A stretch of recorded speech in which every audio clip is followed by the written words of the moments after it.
Assalamu alaikum wa rahmatullah, j'espère que vous allez bien.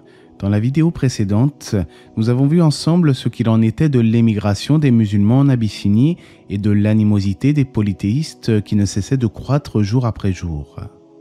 Ils en étaient arrivés à instaurer un véritable blocus économique envers ceux qui défendaient le prophète alayhi salatu wassalam, comme le clan hachimite, ainsi que les Bani Abdil Muttalib.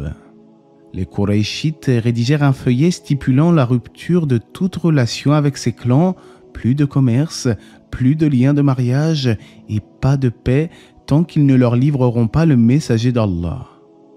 Le pacte fut ensuite accroché à l'intérieur même de la Kaaba. Le blocus s'intensifia tellement que l'on coupa les vivres aux tribus qui protégeaient le prophète sallallahu alayhi wa sallam. En effet, les polythéistes se précipitaient pour acheter toute marchandise qui accédait à la Mecque. Les assiégés furent alors contraints de se nourrir de feuilles, si bien que les femmes et les enfants pleuraient de faim. On rapporte que ce blocus a duré 3 ans avant que le pacte ne soit rompu. En effet, certains Qurayshites n'étaient pas d'accord avec la tournure des événements. Parallèlement, le prophète alayhi salatu wassalam informa son oncle Abu Talib que le document du pacte, suspendu dans la Kaaba, avait été rongé par des termites, ne laissant intacts que les mots qui mentionnaient le nom d'Allah.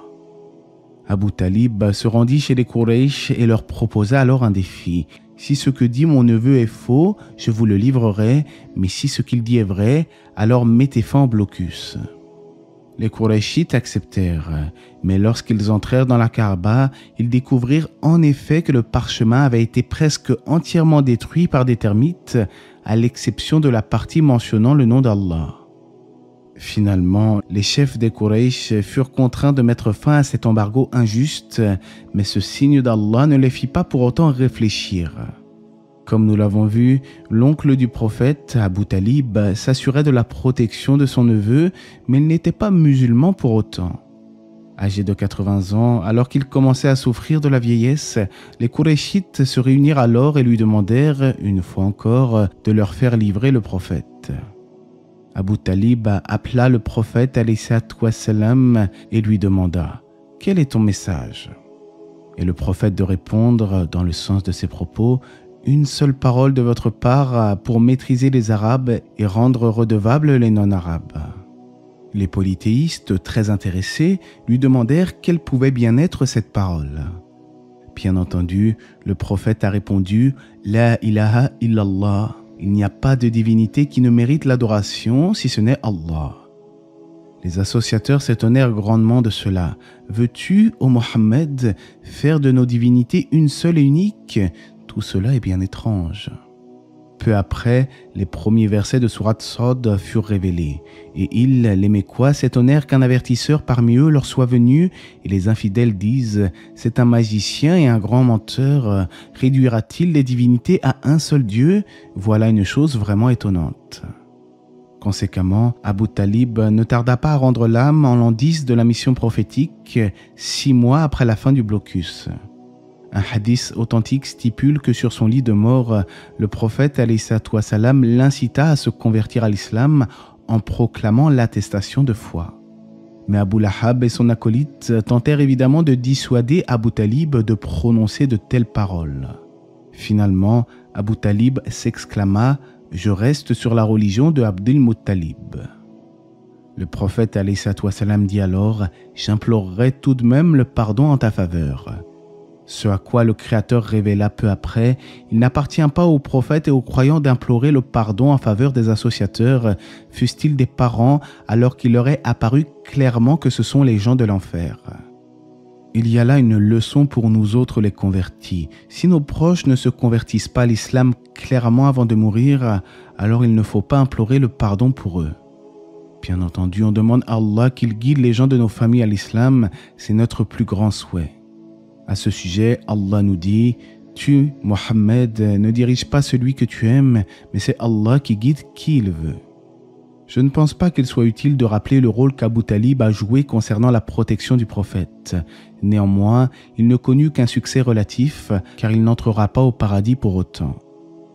Il faut dire que la mort d'Abu Talib était une triste épreuve pour le prophète alayhi salatu wassalam, qui venait de perdre une nouvelle fois un membre de sa famille. Malheureusement, il n'était pas au bout de ses peines, car 2 ou 3 mois plus tard, c'est sa femme Khadija qui décéda à l'âge de 65 ans. Quant au prophète, il avait 50 ans à cette époque, soit 10 ans après la première révélation du Coran.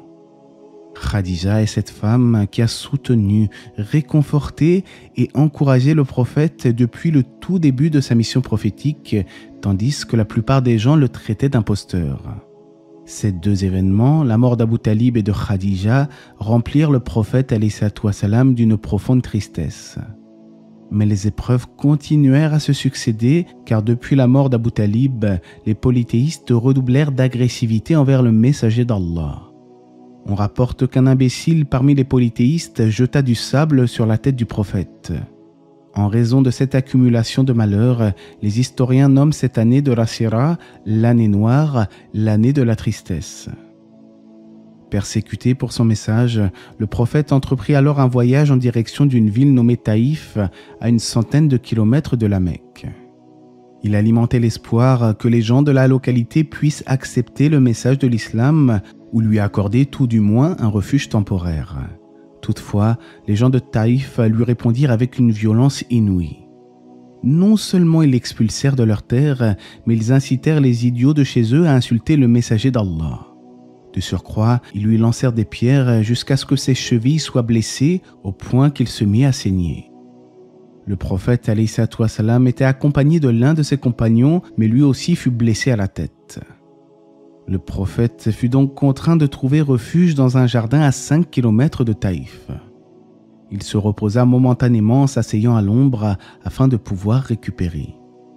Avec tout ce qu'il venait de subir, il aurait pu légitimement haïr le peuple de Taïf et tous ceux qui l'avaient agressé, mais il invoqua plutôt Allah de les guider. On rapporte en ce sens que durant cette période, l'ange Djibril, Gabriel, confia au prophète que l'ange des montagnes pourrait aisément anéantir les malfaiteurs. Mais le prophète sallallahu alayhi wa sallam refusa catégoriquement, car ce qu'il souhaitait au fond de lui et avant toute chose, c'est qu'un jour ces gens finissent par embrasser l'islam. À défaut d'être suivis par des êtres humains, des djinns acceptèrent la vérité en écoutant la récitation du prophète. Allah révéla en ce sens, dit « Il m'a été révélé qu'un groupe de djinns prêtèrent l'oreille, puis dirent « Nous avons certes entendu une lecture, le Coran merveilleuse, qui guide vers la droiture. Nous y avons cru et nous n'associerons jamais personne à notre Seigneur. » Après tout ce que le messager d'Allah venait d'endurer, on peut dire que la conversion de djinn à l'islam fut une source de réconfort pour lui, walhamdulillah. Il se résolut alors à retourner à la Mecque où il avait été chassé. Zayd le questionna alors « Comment réintégrer la Mecque alors qu'ils t'ont expulsé ?» Et le prophète alayhi salatu wassalam répondit qu'Allah leur facilitera certes une solution et qu'il fera triompher sa religion. Il demanda alors le soutien de certains Qurayshites qui acceptèrent de le protéger même s'ils n'étaient pas musulmans. Cela prouve que même si le croyant place sa confiance en Allah, il ne doit pas délaisser les causes et les moyens, c'est-à-dire qu'il n'y a aucun mal à demander du soutien à un être humain dans certaines choses. Je dis cela car certains musulmans prétendent parfois que si tu te fais agresser dans la rue, il est interdit d'appeler à l'aide, il faut plutôt s'en remettre à Allah. Mais la réalité, c'est que l'un n'empêche pas l'autre, alors je dis... Attention à certains prédicateurs, n'égarez pas les musulmans en leur racontant tout et n'importe quoi. Je me souviens qu'à une époque, certains disaient dans les mosquées que le véritable musulman n'a pas peur du lion et qu'il doit faire face. Or, si un musulman se trouve face à face avec une bête sauvage, le fait d'éprouver une peur naturelle est tout à fait normal. Il n'y a aucun doute que dans une telle situation, il faut trouver un moyen de se soustraire au danger. Aussi, le prophète alayhi salatu wassalam mettait un casque et prenait une épée sur le champ de bataille, ce qui prouve qu'il n'est pas interdit d'utiliser les causes mondaines dans notre vie. Lorsqu'on est malade, par exemple, on invoque Allah, mais nous pouvons prendre des médicaments en parallèle. Finalement, après son retour à la Mecque, le prophète alayhi salatu wassalam recommença à prêcher la religion tout autour de lui. Il appela à l'islam les différentes tribus arabes et la plupart refusèrent le message. Néanmoins, Allah guida tout de même certaines personnes, comme Tufayl ibn Ammar ad-Dawsi, qui accepta la vérité et se convertit en l'an 11 de la prophétie. C'était un poète intelligent qui s'est fait sa propre opinion concernant le message du prophète, en dépit des avertissements des Qurayshites polythéistes.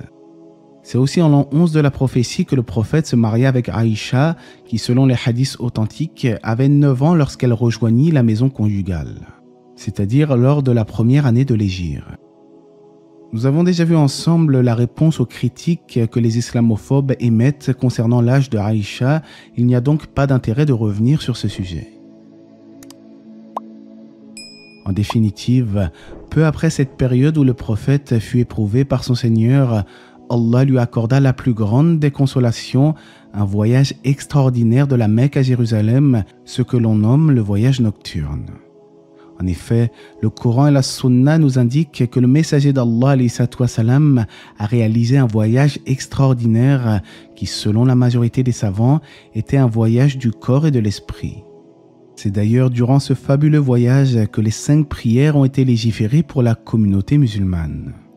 Il s'agit donc du sujet de notre prochaine vidéo, le voyage nocturne ainsi que l'ascension miraculeuse du prophète vers les cieux. Et Allah c'est mieux, j'espère que ce rappel sur la biographie du prophète alayhi wassalam vous aura été profitable. N'hésitez pas à vous abonner si ce n'est pas déjà fait et que la paix et les bénédictions d'Allah soient sur le prophète, sa famille et ses compagnons.